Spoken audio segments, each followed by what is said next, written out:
Bonjour et bienvenue dans votre JT ETMM du 9 octobre.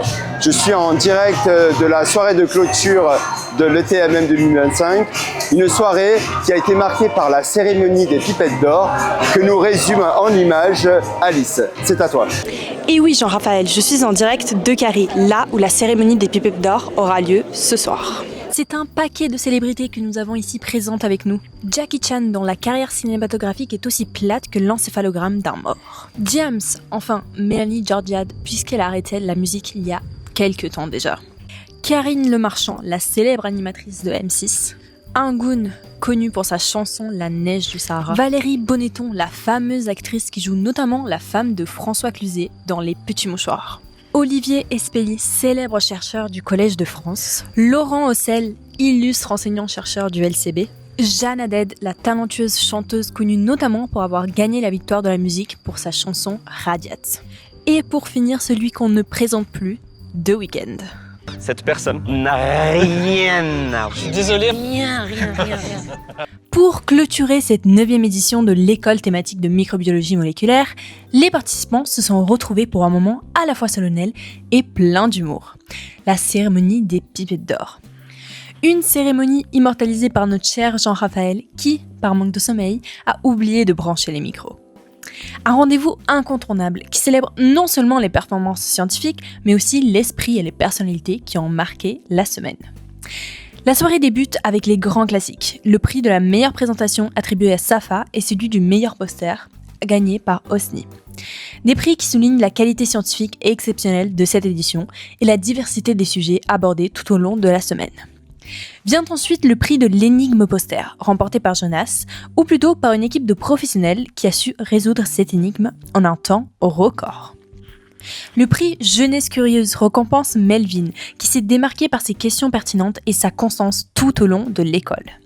Ensuite est venu le temps de récompenser les ateliers avec le prix L'Atelier Inventif, qui met à l'honneur Hugo, Margot et Philippe et leur atelier de bricolage en microbiologie. Place ensuite au prix plus léger avec le prix de la contamination positive, qui vient saluer la bonne humeur communicative et l'énergie de Agathe. Côté style, le prix Gramme Moore, clin d'œil à la fameuse coloration Gramme, récompense Marie avec sa présentation la plus élégante et la plus stylée. Le prix Erreur 404, lui, récompense l'art de gérer les imprévus techniques avec calme et professionnalisme. Une qualité que Géraldine sait bien maîtriser. Viennent ensuite les prix les plus symboliques, le Globetrotter, remis à Fabienne, venu de très loin, si loin que l'on ne sait même pas comment ça s'appelle. S'en est suivi le prix Esprit Carré, qui met à l'honneur la personnalité de Christian, fun, fédérateur, celui qui incarne à lui seul l'ambiance conviviale de l'école thématique. Et pour finir, clin d'œil humoristique avec les non-prix. Une récompense un peu particulière attribuée à Dorothée, Kelly et Lucas, qui n'ont pas pu être primés ce soir du fait qu'ils donnent leur conférence demain, mais qu'on n'oublie pas pour autant. Une cérémonie joyeuse et chaleureuse, à l'image de cette semaine de partage, d'apprentissage et d'enthousiasme scientifique. Les pipettes d'or, c'est la touche finale parfaite. Alice, je n'ai plus trop de temps à t'accorder, excuse-moi. La fête passe en plein et je n'ai qu'une hâte, c'est rejoindre le dance floor. Bon, il me semble qu'aujourd'hui tu as eu l'occasion de rencontrer Géraldine Lalou et c'est une interview que nous retrouvons immédiatement en images. Bonjour tout le monde, je suis ici en direct avec Géraldine de l'Université de Louvain de Bruxelles. Donc Géraldine, est-ce que tu pourrais nous raconter ton parcours ? Oui, bonjour. Donc j'ai fait ma thèse à Namur, qui est la capitale de la Wallonie, je précise, en Belgique, chez Xavier Debol, qui est ici présent à l'ETMM. Donc j'ai travaillé sur les relations hôtes pathogènes, et puis j'ai fait un postdoc aux États-Unis, à Yale, chez Christine Jacobs-Wagner, où j'ai travaillé chez Colobacter crescentus, magnifique bactérie, sur des questions de polarité, de cycle cellulaire, de ségrégation des chromosomes. Puis je suis revenue en Belgique pour un deuxième postdoc chez Jean-François Collet, à Bruxelles, où j'ai travaillé sur les stress dans l'enveloppe d'Escherichia coli. Et ensuite, j'ai commencé à développer mon propre projet sur Delovibrio bacterovirus, qui regroupe un petit peu toutes les thématiques abordées, la polarité, les chromosomes, l'enveloppe, l'infection. Et voilà, j'ai commencé comme ça. Un parcours très passionnant. Et est-ce que tu notes des différences entre la recherche française et la recherche en Belgique ? Oui, bien sûr. Donc en Belgique, déjà, c'est beaucoup plus rigoureux, beaucoup plus efficace. On est beaucoup plus productif.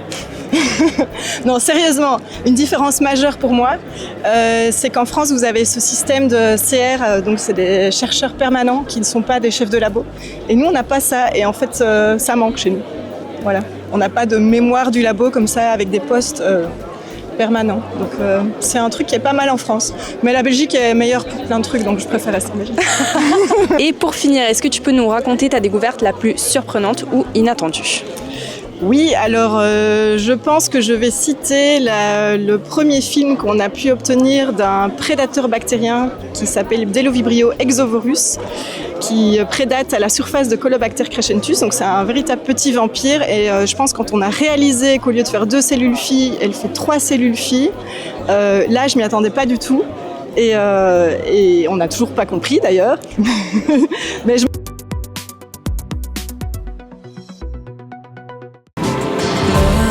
blanche pourrait durer jusqu'à la fin. Understand? And she just smiled and held my hand.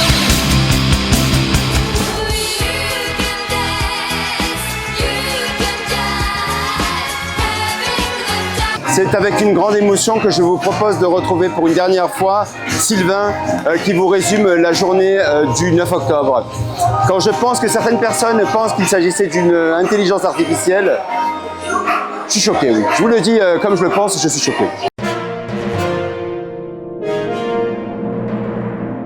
Bonjour, cette 4e journée de l'ETMM s'est ouverte sur la session plasticité génétique et organisation spatiale du chromosome. Martial Marbouti a ouvert cette session par un cours sur l'architecture 3D des chromosomes bactériens. Après nous avoir fait un rappel sur les différents éléments d'organisation de l'architecture du chromosome, il nous a présenté la puissance de la méthode 3C de ligation de proximité pour réaliser cette cartographie d'interaction. Il nous a également présenté comment l'infection par un phage influence l'architecture de son chromosome et de celui de l'hôte. Marie Dewelly nous a ensuite présenté son travail qui a démontré l'interaction entre les protéines comme EC, comme FA et comme FC et l'importance de ce complexe pour la transformation naturelle de Streptococcus pneumoniae. De son côté, Patricia Born nous a exposé ses résultats sur le système toxine-antitoxine Romer, MRTA, d'Escherichia coli ou comment la fixation de la toxine à la protéine DNAN inhiberait la croissance bactérienne. Ce mécanisme permettrait ainsi de limiter l'infection de la bactérie par les phages. Après la pause et la projection du dernier JT de l'ETMM, qui me dit-on a explosé tous les records d'audience, Christian Lesterlin nous a parlé d'amour et de conjugaison bactérienne. Après un petit rappel des différents modes de transfert de gènes horizontaux chez les bactéries, il nous a détaillé ses travaux qui ont permis d'obtenir une image complète du processus de conjugaison par le plasmide F. Cette présentation s'est heureusement terminée par une analogie plus masculiniste à la filmographie de Clint Eastwood. Dans la même thématique, Nathan Frekin nous a ensuite donné plus de détails sur la régulation de l'expression des gènes de la région leading du plasmide F lors de la conjugaison et qui joue un rôle capital dans l'établissement du plasmide. Il nous a notamment montré l'importance de structures secondaires dans cette région qui permettent de reconstituer des promoteurs double brin sur un ADN simple brin et permettant ainsi la transcription de ces gènes. Certaines de ces structures permettent également de ralentir la conversion de l'ADN conjugué simple brin en ADN double brin. Finalement, Geoffrey Martinez nous a présenté son travail sur la caractérisation des 2 protéines LEXA dont la fonction est inconnue chez Deinococcus radiodurans et qui sont généralement liées à la réponse SOS bactérienne. Il a notamment pu montrer que le phénotype d'agrégation et de résistance aux UV du mutant LEXA1 de Deinococcus radiodurans pouvait être réverté par la délétion d'une seconde protéine dont le rôle reste à déterminer. Pour cette première session de l'après-midi portant sur la microbiologie redox et des métaux, Hugo Lebret nous a fait un cours sur l'étude des métalloprotéines sensibles à l'oxydoréduction, et notamment la puissance de la technique XFEL, qui lui a notamment permis d'étudier la structure atomique de la ribonucléotide réductase RNR des mycoplasmes.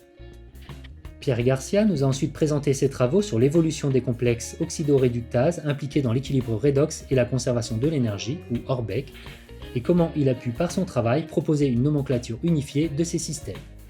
Il a également démontré une modularité de ces systèmes à plusieurs niveaux, domaines, sous-unités et modules. Finalement, il a observé une distribution très hétérogène des ORBEC chez les bactéries. Sarah Dubrac nous a ensuite montré le lien entre synthèse des acides gras et la biosynthèse des centres fer-soufre, avec la découverte de l'interaction entre la protéine ACP et la protéine ISCES impliquée dans la synthèse des centres fer-soufre. Ce lien semble conservé jusqu'aux cellules eucaryotes. Après la pause café, La session a repris avec la présentation de Émile Dupuis qui nous a présenté ses travaux de postdoctorat sur la caractérisation des machineries ancestrales de synthèse des clusters fer-soufre chez les archébactéries méthanogènes. Il a également pu montrer que le cluster fer-soufre synthétisé par cette machinerie pouvait être pris en charge par la protéine MRP. Anne Valburger a continué cette session en nous présentant ses recherches et notamment la confirmation de la présence de 2 formiates déhydrogénases fonctionnelles chez Bacillus subtilis et leur importance dans la chaîne respiratoire de cette bactérie. Laurent Hassel nous a ensuite présenté son étude chez les salmonelles de la régulation transcriptionnelle du gène QEP, régulé par le cuivre et la chlorotaurine. Ce travail a ainsi permis de révéler le rôle bifonctionnel de cette protéine dans l'adaptation au stress oxydant et l'homéostasie du cuivre. Cette session a été clôturée par les travaux de Pascal Arnoux sur le transport des métaux à longue distance chez les actinobactéries grâce à les techniques nano-XRF. Il nous a aussi montré comment ces métaux semblent s'accumuler au pôle cellulaire. Après une courte pause, la dernière session de la journée sur les flagelles et la motilité bactérienne a démarré avec un cours de H. Lénore. Après nous avoir fait un rappel sur la structure du flagelle, elle nous a montré comment, par des méthodes de biophysique quantitative, elle étudie la dynamique des unités statoriques du flagelle. Elle a également montré comment elle utilise la rotation du flagelle pour mesurer la dynamique de la force protomotrice de la bactérie. Cette technique lui a notamment permis de montrer que cette force se diffuse de manière rapide et à longue distance dans la bactérie. Et pour clôturer cette journée, Camille Héroux nous a présenté son travail sur les mécanismes d'activation de la machinerie de filaments de type 4 chez Myxococcus xanthus. Et plus spécifiquement, comment l'interaction entre les protéines SGMX, PIL-B et PIL-M permettent cette activation et comment ces mécanismes moléculaires sont conservés pour différentes sous-classes de ces filaments de type 4 chez les bactéries. Voilà, c'est fini pour les résumés scientifiques du JT de l'ETMM de 2025. Merci encore à toutes et tous pour votre soutien, aux conférenciers pour leur présentation d'une grande clarté qui m'ont permis de faire des rapides synthèses de leur présentation. Et JR, en ce qui concerne la rémunération, je te laisse voir ça avec mon avocat. Quel a été votre meilleur moment de la semaine? La baignade. Oh, les moules frites, hein. Le rap. Je pensais à mes enfants, je pensais à juste que c'était cool, cette communauté. Et à la fin, le monsieur qui était là seul, et je me demandais qui c'est, et j'ai su que c'était Fred Barras, et c'est excellent, j'adorais. Le cours exceptionnel que Tam nous a donné pour l'ouverture, donc je dis pas ça parce que c'est mon chef, je parle vraiment en toute objectivité. C'était transcendant, c'était très inspirant, et je suis sa fan numéro 1. Tam, je t'adore. Tous les moments où Sophie Hélène m'a souri. Moi, un topo. Bon, les autres seront pas jaloux, mais c'est le topo de Christian Lesterlin que je trouvais vraiment extrêmement inspirant, sous forme de cours et donc à l'image de l'école. C'était vraiment super, mais comme tous les autres aussi. Les JT, la soirée qu'on a juste après la fin des talks aujourd'hui. J'ai bien aimé tous les accents charmants. J'ai trouvé ça tellement charmant que je voudrais moi-même avoir un accent. La bonhomie de Ben. Non, c'est la binomie. Un conseil que je donne aux jeunes, si vous voulez avoir l'air sérieux, n'hésitez pas à vous tromper de prénom quand vous vous adressez au speaker de la session, ça passe toujours bien. Voilà, ainsi s'achève ce dernier JT ETMM 2025. Je ne peux terminer ce journal sans dire un énorme merci à Alice et à Sylvain, sans qui ce journal n'aurait pas eu l'allure qu'il a aujourd'hui. Parce que c'est grâce à eux qu'on a pu y mettre la dose de fantaisie et la dose de science qui fait de ce journal quelque chose que vous appréciez tous. Voilà, je vous remercie à tous et je vous dis à dans 4, 5, 6, 7, 8 ans, je ne sais pas. Seul Ben a la réponse.